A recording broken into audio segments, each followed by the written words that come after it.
Bueno, buenas tardes, buenos días, buenas noches, depende a la hora que nos vayan a mirar en el canal de YouTube Desde el Margen. Estamos en un nuevo programa y tenemos acá como un gran invitado al doctor Roberto Re, médico psiquiatra, director y fundador de la Red Sanar.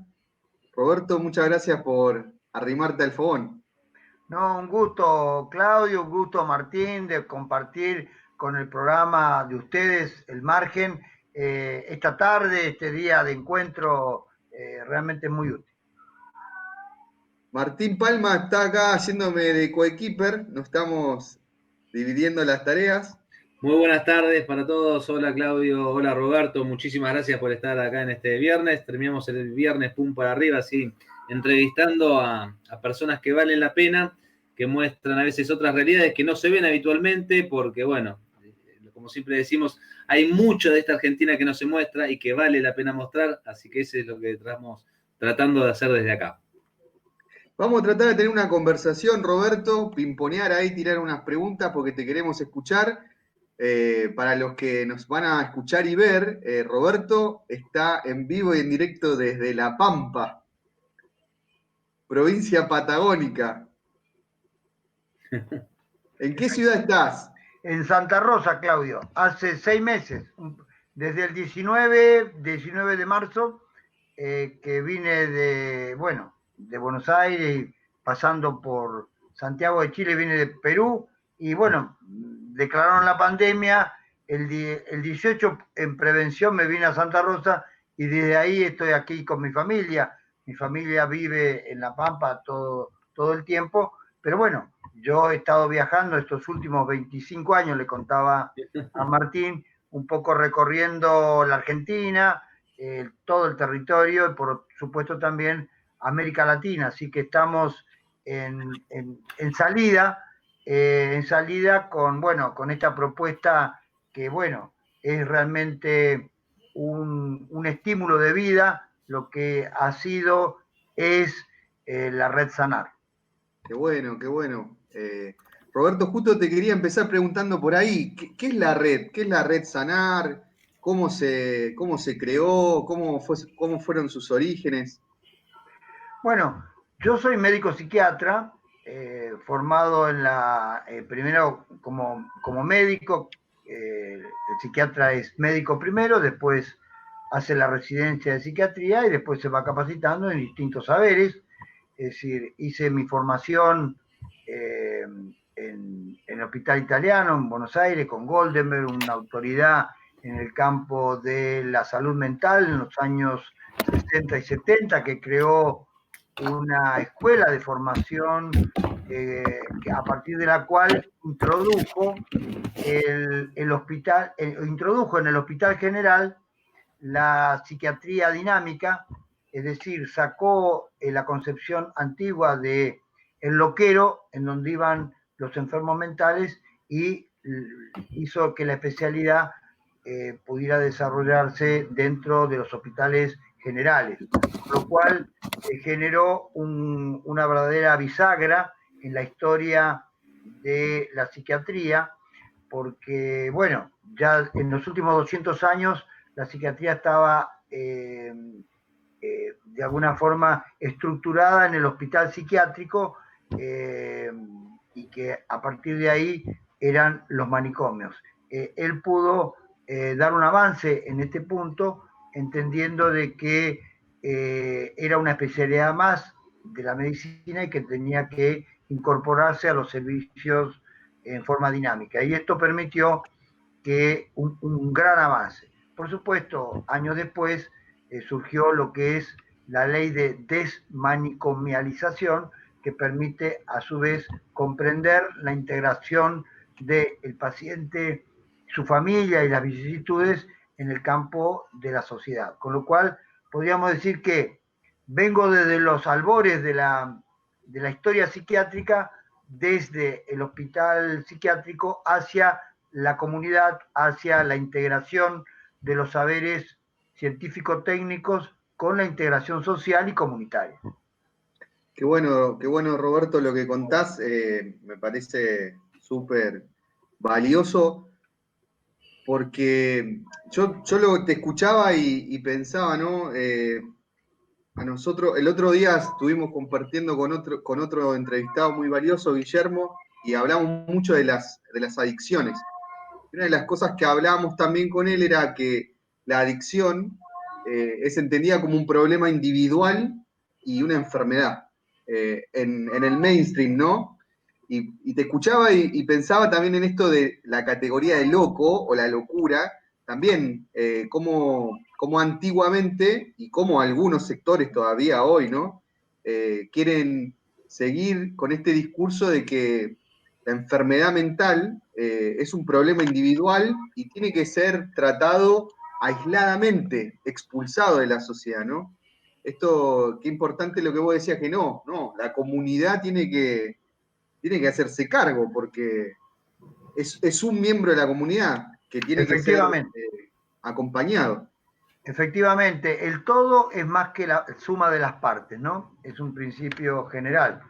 Y este principio da cuenta de que la enfermedad como sistema, vista como sistema, nos permite comprender de que una persona adicta como una persona lesionada en su vida emocional, afectiva, intelectiva, cognitiva, siempre es el producto de una familia enferma y de una comunidad enferma y hasta de una sociedad enferma.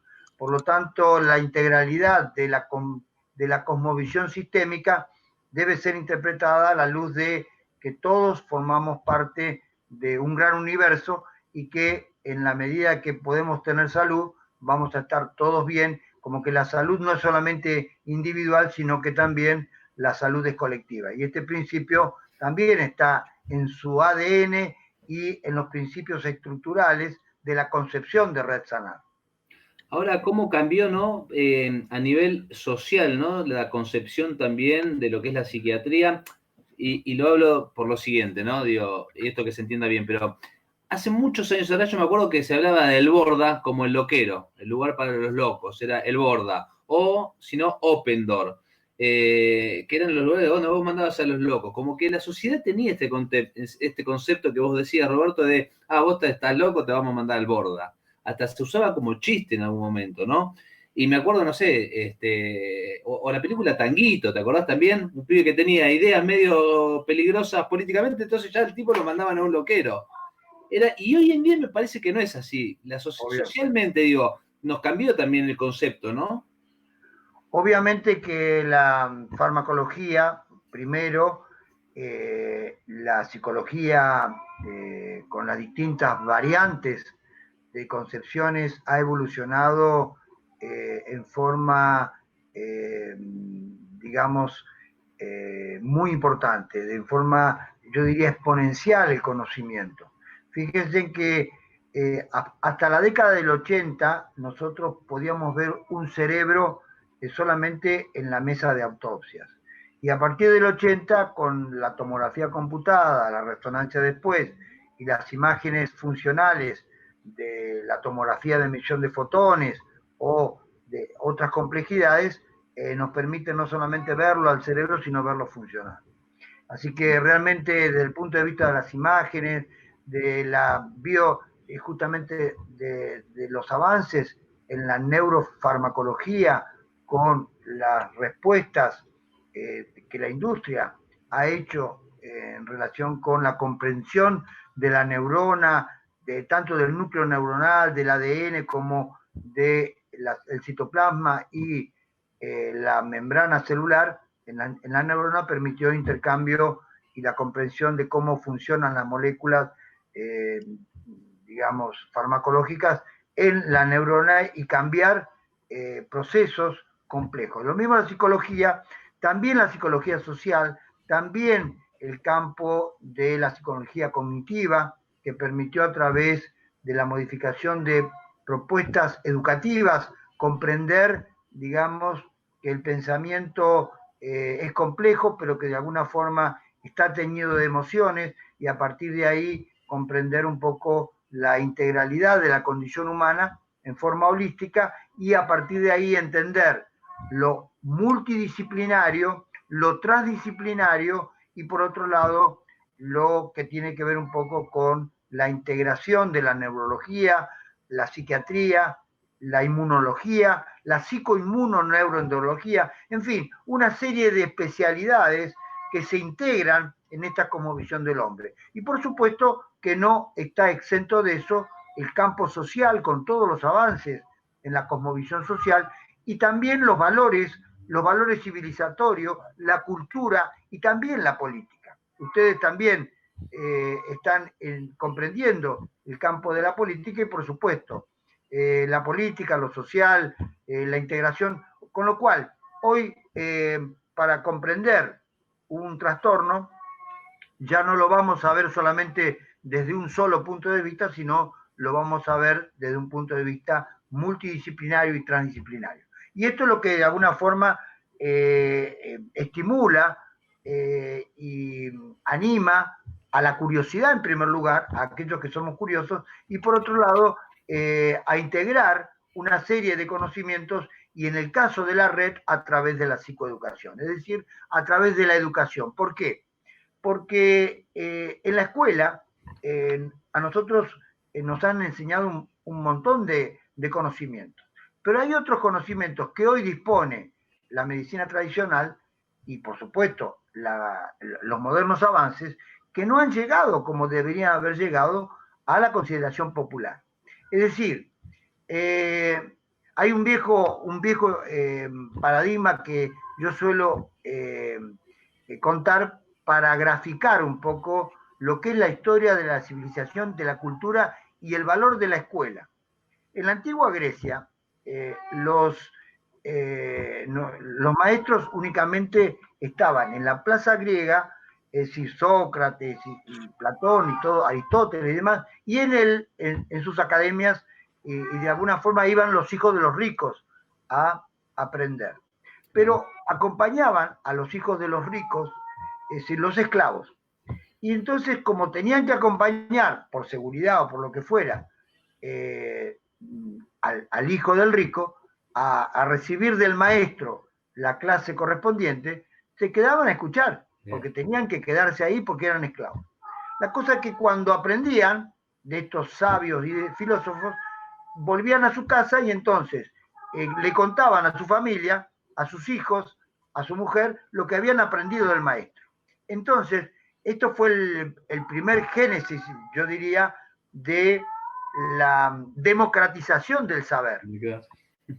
Y entonces, ¿qué pasó? En La Pampa, en el año 94, se suscitaron una serie de suicidios. Ayer se cumplió el Día Mundial de la Prevención del Suicidio, que es un problema realmente de alto impacto social. Es otra pandemia de la cual poco se habla. Y en el año 94 se suicidaban en el mundo 1.250 personas por día. Hoy, antes de la pandemia, en enero, datos de enero de la Organización Mundial de la Salud, se suicidaban 4.100. Es decir, prácticamente en 25 años se triplicó la población de suicidios por día en el mundo. No así, no se triplicó la población, pero sí los suicidios. Ahora con la pandemia se están suicidando entre 4.000 a 4.500 personas por día. Con lo cual, si ustedes anualizan estos datos, le van a dar más allá de 1.500.000. Es decir, evidentemente la pandemia del COVID que está azotando el mundo es un tema de agenda pública, pero el suicidio no, porque está como escondido, pese a que la Organización Mundial de la Salud ha dado protocolos convenientes para de qué forma instalarlo en la sociedad el tema. Bueno, lo cierto es que en el 94 se suicidaron en un periodo de 2 meses y medio 7 chicos entre 16 y 24 años en Santa Rosa, que es una ciudad que en ese momento tenía 90.000 habitantes. Hoy Santa Rosa tiene 120.000, con el Gran Santa Rosa y Toay. Es decir, no cambió mucho, pero lo cierto es que ocurrieron estos suicidios y nadie hacía nada. Así que yo estuve realmente asombrado, estaba en mi consultorio, es decir, trabajando, es decir, yo siempre, nunca dejé de trabajar en La Pampa, aunque también tengo consultorio en Buenos Aires, es decir, y hoy trabajo por internet con equipos de trabajo que de alguna forma me acompañan, a través del Zoom, a través de todas estas tecnologías, es decir, y podemos dar cobertura también en el plano asistencial. Pero lo cierto es que con el tema del suicidio nadie hacía nada. Pasa por ahí un día, me invita, yo tenía un consultorio, atendía de lunes a viernes. De martes a viernes atendía como por obra social y por como es la consulta común en el consultorio privado. Pero en los días lunes, así como los peluqueros tienen su receso porque trabajan el sábado, yo en vez de dejar de trabajar el lunes, digo, voy a atender el lunes a los pobres en forma gratuita. Y también siguiendo el paradigma de Hipócrates, el padre de los médicos, que allá en Kos, en Grecia, hace 2400 años, nos mostró en su ética al médico, atender gratuitamente a los médicos y hasta 2 generaciones a todos los familiares de algún médico que tuviera alguna consulta. Así que siguiendo ese lineamiento, y que es profundamente cristiano por otro lado, es decir, empecé a atender a los que no tenían obra social o no tenían recursos, y también a los médicos y a los hijos de los médicos. Bueno, la cosa es que un día atendiendo todo esto viene una médica y que yo ya atendía hacía unos meses y dice, mire doctor, al colegio médico, que es un lugar donde se hacen conferencias y demás, va a venir un cura a hablar de bioética, que era en ese momento lo que estaba de alguna forma de moda, de bioética y en relación con la salud, y me dijeron que es una persona muy interesante, lo invito a participar, yo voy a ir. Bueno, cómo no, así que allá fui con una médica que era paciente, y me encontré con Mateo Bautista, un sacerdote camilo que había venido delegado por la Pastoral de la Salud. En ese momento Juan Pablo II había establecido en el Vaticano la Pastoral del Alivio, la transformó en Pastoral de la Salud.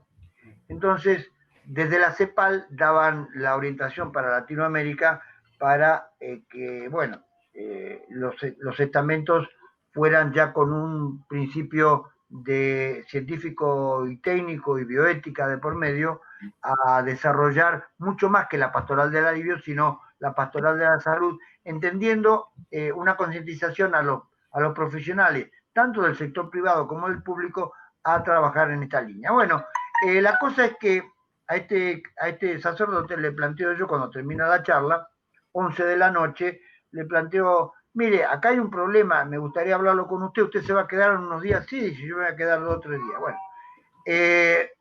me gustaría plantear un tema, yo soy psiquiatra, le digo, hay un tema de suicidio que se acaban de suicidar 7 chicos y la sociedad no responde, ni los sectores privados ni los públicos.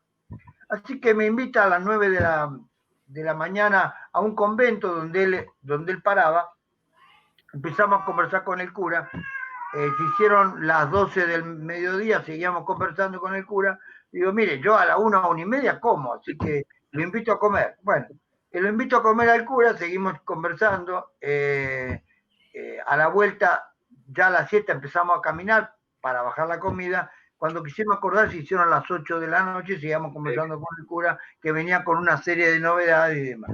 Bueno, la cosa es que esto duró 2 días, estas conversaciones profundas. Al terminar la reunión del segundo día, ya habíamos acordado de que íbamos a hacer un teléfono de ayuda a personas en crisis en La Pampa. Cosa que hicimos a los 3 meses, surgió el teléfono de la esperanza para ayuda al suicidio. Yo no tenía mucha experiencia en hablar en público porque venía de una antigua concepción de que el médico que se hacía ver en los medios, si no era chanta, pasaba por era poco serio. Claro, por medio marketinero, medio mediático, dirían ustedes. Bueno, así que me pusieron de presidente del teléfono porque lo había poco promocionado, Nadie podía hablar porque eran voluntarios anónimos, así que el único que podía estar autorizado organizacionalmente era el presidente de la organización. Cuando inauguramos, convoco a una conferencia de prensa y aparecen 11 medios todos destacados, porque en realidad era una realidad que estaba tapado por como la mugre debajo de la alfombra, y los medios más significativos respondieron, por supuesto. Así que 11 medios de prensa y se generó todo una movida. Le decimos que justamente íbamos a dar una conferencia, que yo ya venía trabajando, digamos, en un aula de una parroquia periférica de Santa Rosa, detrás de la vía, en todos los pueblos más o menos ¿no es cierto?, de la Argentina. Detrás de la vía suele ser un lugar donde, digamos, está la periferia de la existencia, ¿no? Así que venía trabajando con un cura amigo, y entonces le digo, mira, llamé a una conferencia y la gente van a venir. En ese momento estaban yendo, damos una charla de psicoeducación así al barrio, estaban yendo unas 18, 20, 25 personas. Capaz que viene alguno más. Bueno, y me dice, cura, está bien, cualquier cosa vemos, yo tengo lugar. Bueno, resulta que en vez de venir 25 o 30 o 40, aparecieron 250 personas. Así que tuvimos que cambiar de aula, fuimos y dimos una charla improvisada en el salón de usos múltiples de la escuela esta, y generó toda una movida conjuntamente con el teléfono, la creación del teléfono, que la gente se solidarizó y tuvo el teléfono una prerrogativa pública. Es decir, la gente lo vio en los medios, y el público en general recibió con gran, digamos, nota la posibilidad de que desarrollar una necesidad en la comunidad. Pero una vez que empezó a funcionar el teléfono, entrenamos a los voluntarios, había que hacer algo más, porque no solamente se lo puede atender a la persona a través de un teléfono, había que darle una cobertura. Ese día lunes que yo atendía gratis en mi consultorio, lo trasladé a la parroquia. Entonces, a partir de ahí empezamos a atender gratis también a la gente, pero como empezaron los turnos a colapsar el sistema, yo soy miembro de la Asociación Norteamericana de Psiquiatría, y ahí ya desde hace tiempo, desde la década del 70 al 80, se venía hablando de los grupos psicoeducativos para distintos trastornos y demás. Digo, vamos a hacer un grupo, pero con características psicoeducativas, como hacen los americanos, que yo he visto en otros lugares, que realmente tienen una gran impronta de modificación de las conductas, no solamente del paciente, de la familia y de la comunidad. En este punto, sobre todo para trastornos psicóticos y bipolares, después para trastornos de pánico y de fobias y demás, la escuela norteamericana dio un paso importante en la concepción de lo que significa el grupo, pero no el grupo tradicional de la terapia de grupo, sino el grupo educativo para el paciente, la familia y la comunidad. Así que con ese criterio convocamos, era amigo de la prensa, así que llamo a la prensa y digo, además de teléfono, vamos a dar y además de atender gratuitamente, vamos a generar un espacio que ya lo venimos haciendo, pero ahora le vamos a dar una característica, digamos, más de escuela para la vida. Esta es la génesis en su origen de lo que fue después la Red Sanar. No tenía nombre, así que ahí tratamos ansiedad, fobia, decíamos, no tenía nombre, hasta que una voluntaria dice, ¿por qué no le ponemos Sanar? Y bueno, la verdad que viene bien, así que fue realmente una propuesta popular de parte de una voluntaria, Marilú Maxenti, y entonces, a partir de esta creación bien espontánea y natural, bien popular, en un barrio de periferia, surgió esta maravilla. Qué grande, qué grande. Felicitaciones, bueno, Roberto. La verdad que nos acabas de dar una historia espectacular, porque además de ser una historia de vida, es como una semilla que después terminó floreciendo y haciendo algo maravilloso, porque sabemos del trabajo que hace la Red Sanar, que es muy bueno, que ayuda a muchísima gente y que seguramente seguirá creciendo. Roberto, te quería hacer una consulta que tiene que ver con el momento que estamos viviendo, que obviamente no son tiempos normales, habría que hablar qué es la normalidad, pero bueno, para los que ya tenemos algunos años teníamos algo que pensábamos que era normal, y hoy nos damos cuenta que el mundo cambió totalmente, y si vemos alrededor nuestro, notamos que la gente cercana a nosotros está diferente, que tenemos días mejores, peores, que algunos están más caídos, algunos dicen, bueno, están depresivos, están ansiosos, están que no saben qué hacer, los hijos, los chicos, los grandes, todo. ¿Cómo ves vos la salud mental en estos tiempos de pandemia? ¿Cuál es tu mirada de lo que nos está pasando? Y más importante, o también muy importante, ¿qué va a pasar después de la pospandemia? ¿Nos podés decir vos cuál es tu mirada de ahora y de lo que va a venir? Bueno, yo, Martín, te digo, soy una persona tremendamente positivista, pero no positivista desde el punto de vista del positivismo occidentalista como concepción, sino positivo, en propositivo, mi propuesta siempre ha sido de vida. Sí. Y yo creo que acá viene un cambio copernicano muy positivo para el mundo. Porque podría decirte lo mal que estábamos y entonces no sirve. Yo creo que el mundo, a partir del 19, en la Argentina, pero en este tiempo de pandemia, está haciendo un verdadero ejercicio espiritual forzado. Es decir, nos habíamos ido hacia afuera, hacia las cosas, hacia el mundo. Sí, yo describía en algunos aeropuertos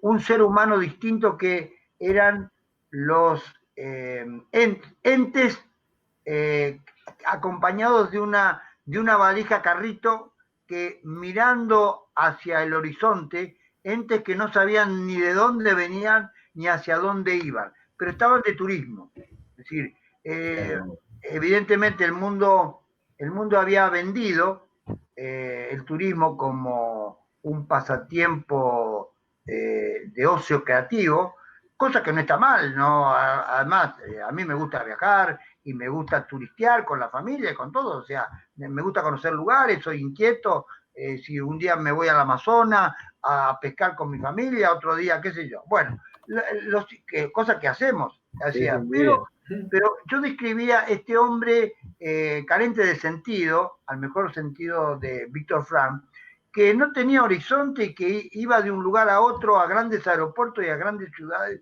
a buscar la tierra prometida, pero que no la encontraba, porque ahí no está la tierra prometida. Puede haber una promesa de un bienestar, pero mirando hacia afuera.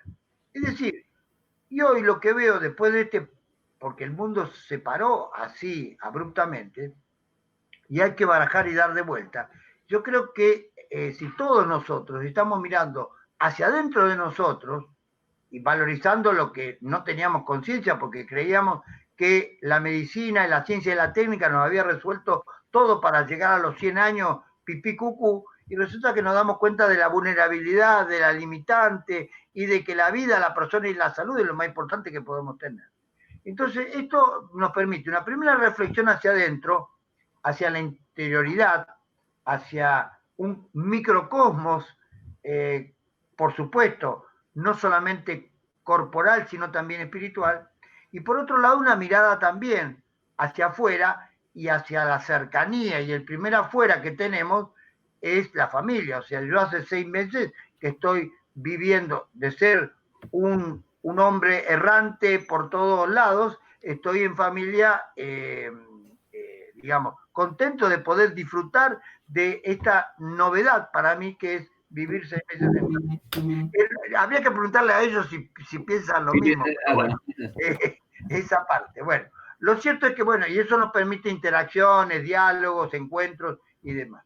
Y por supuesto, cercanía con los amigos, porque yo tengo amigos de toda la vida acá en Santa Rosa, encuentro con amigos cuando podemos, o por estos medios, como en el caso de Claudio y el grupo de Jorge, de Cristina y de toda la tropa anarquista y alegre que nos acompaña. Bueno, y entonces, esto es lo que yo creo que es, y eso es salud mental, Martín. Yo te puedo describir muchas cosas técnicas en cuanto a qué es salud mental y un montón de cosas, pero salud mental es vivir una calidad de vida en paz, en felicidad y con un proyecto de tierra prometida que cada uno tiene que tener ínsito y que cada uno tiene que descubrir. Cuando se pierde el sentido de la vida, cuando se pierde el sentido de la persona, cuando se pierde el sentido de la comunión y comunidad en familia y en respeto y en dignidad de la hermandad familiar, ahí ya estamos perdidos. Lo demás pueden ser categorías, podemos hablar de psicosis, de neurosis, podemos hablar de lo que vos quieras, pero hay cuestiones esenciales. Estas cuestiones esenciales de mirar para adentro, yo creo que esta terrible crisis, verdadera tragedia mundial, yo creo que nos pone nuevamente en un camino nuevo, en un camino que es el viejo camino de la filosofía, el viejo camino de la antropología, el viejo camino de la cultura y de la civilización. Es decir, encontrar un para qué y un por qué a la vida, yo creo que es el verdadero destino de cualquier hombre y de cualquier comunidad, de cualquier pueblo que transita detrás de un proyecto significativo y un proyecto de pueblo.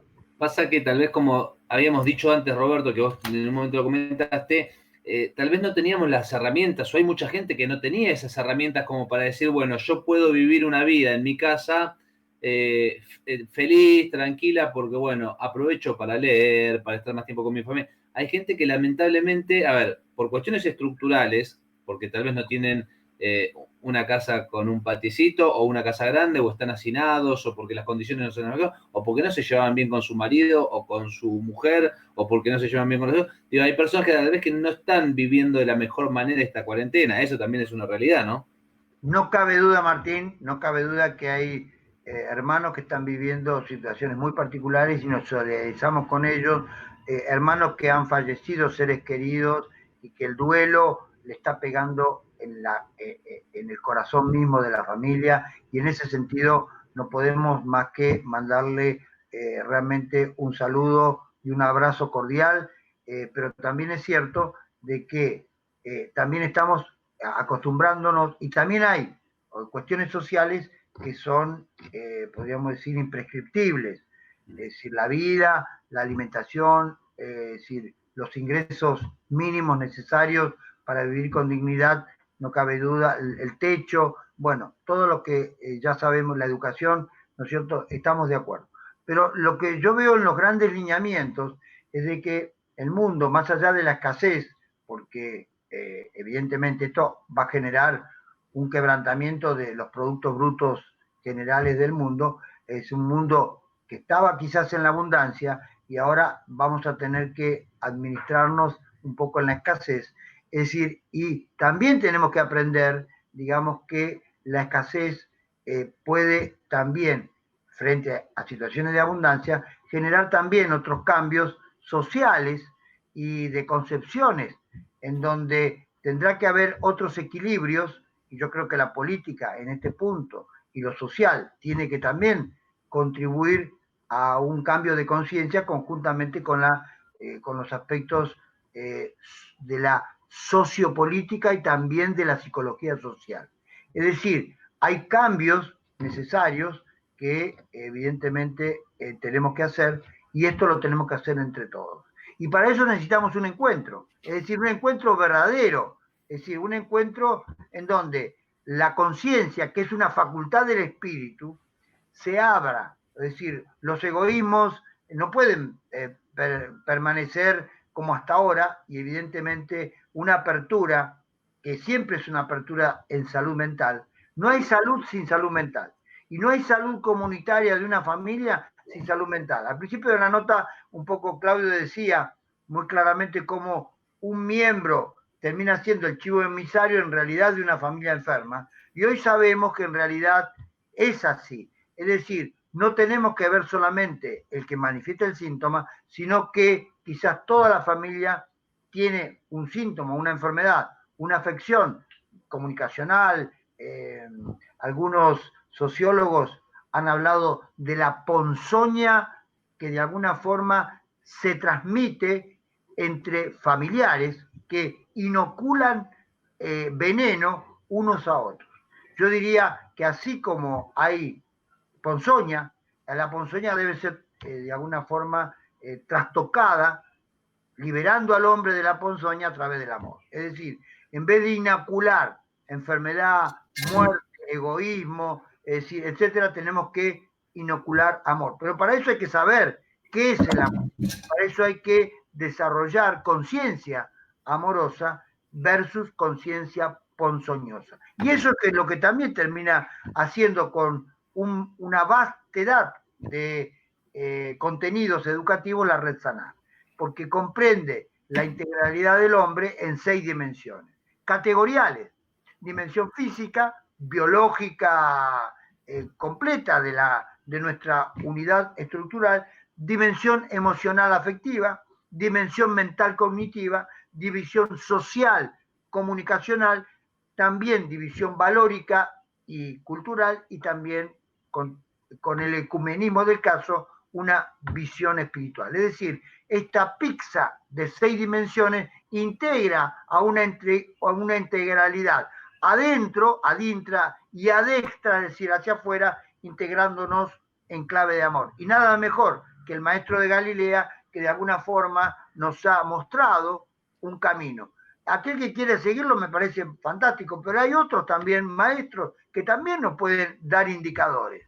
Hay una cultura íncita, por ejemplo, en América, en cada pueblo y en cada civilización, de que de alguna forma todos tienen un mismo horizonte común: el cielo, la tierra y la tierra prometida. Es decir, el pueblo mapuche la tiene, el pueblo inca la tiene, los guaraníes la tienen, los aztecas, los mayas y los toltecas lo tienen. Es decir, hay algo que está necesitando el hombre actual y que yo creo que tiene que ver con respetar el cielo, el universo, respetar la tierra y los hermanos, en eso somos todos iguales, y respetar juntos, caminar hacia una tierra prometida. Eso también es salud mental, con el respeto de las creencias de que cada uno tenga lugar, es decir, con el respeto y en la armonía necesaria. Para eso necesitamos mucha educación, no solamente en la Argentina, sino en todo el mundo. Tal cual, tal cual. ¿Saben qué? Pasó volando el programa, nos quedamos sin tiempo y tenemos varias preguntas más para hacer, así que te vamos a comprometer en este momento, en este acto solemne públicamente, a hacer otra entrevista, a hacer una segunda parte, porque nos encantaría escuchar, por ejemplo, ¿no? Cómo siguió desarrollándose la Red Sanar y dónde está, cómo hace la gente para acercarse. Ahora puntualmente te voy a preguntar si hay alguna página web, alguna red social en la cual se pueden conectar. Y después, como decía Martín en esta pregunta que te planteaba, ¿cómo seguimos después de la pandemia, ¿no? ¿Qué tenemos que hacer? Si nos puede tirar algún centro, algún tip. Pero me parece que estaría bueno que lleguemos hasta acá y que hagamos una segunda parte para poder seguir hablando de estos temas. Red Sanar Contigo. Red Sanar Contigo, ahí van a encontrar una serie, después en otro programa lo vamos a aclarar mejor, pero van a encontrar una serie de eventos. Los 100 nodos que funcionaban en la Argentina, hoy están funcionando a través de WhatsApp, o a través de Zoom, o a través de Screen. Los institutos de formación, que eran 7, siguen funcionando, y ahora estamos haciendo para América Latina institutos de formación por intermedio de Zoom y por plataformas educativas. Teléfono de ayuda al suicida, ACUCADES, desde Neuquén, con un 0800, ACUCADES. Lo vamos a dar oportunamente, pero sí, o sea, es la vastedad de voluntarios que, por otro lado, han entendido la hora, que ya la veníamos previendo. Es decir, evidentemente, en los grupos que participamos con los amigos en común que tenemos, Jorge Armas, Cristina Camacho y compañía, siempre ellos han hablado de un cambio epocal. El cambio epocal vino y se instaló de la noche a la mañana, ya se venía insinuando, y en 5 semanas se instaló para no volver atrás. Es decir, si bien es cierto, en los últimos 10, 15, 20 años venía el cambio epocal, ahora vino sin pedir permiso. Y bueno, y este es el verdadero desafío que nos concita un poco a la vida, porque evidentemente el desafío, la curiosidad y y el movimiento desde Aristóteles hasta ahora sigue siendo el gran motor del hombre. Así que, por supuesto que acepto con gusto el desafío de ustedes, gracias por este espacio y con mucho gusto cuando podamos seguimos en otro programa. Bueno, buenísimo, muchas gracias. Muchas gracias, Roberto, por esta entrevista. Tengo claro, yo digo, quería preguntarte el éxito de la felicidad, me quedan un montón de preguntas, digo, ¿no? Porque digo, hay lugares más felices en el mundo, hay sociedades más felices, se me ocurre un montón de cosas. No te la voy a contestar oportunamente, pero la felicidad es un constructo, igual que el amor, se construye a través del desarrollo pleno y planificante del trabajo cuando es fecundo y cuando es fecundo porque tiene un sentido realmente significativo y trascendente. Si no, es trabajo simple, el trabajo puede servir para las cosas porque necesitamos vivir, pero las cosas necesarias son las cosas del espíritu del hombre. Y eso realmente solamente se logra a través del trabajo en clave de amor. Lo charlamos en el próximo. Lo charlamos la próxima. Muchas gracias. Muchas gracias por todo, Roberto. Saludos y buen fin de semana. Saludos a tu familia, que anden bien. Gracias. Gracias, igualmente.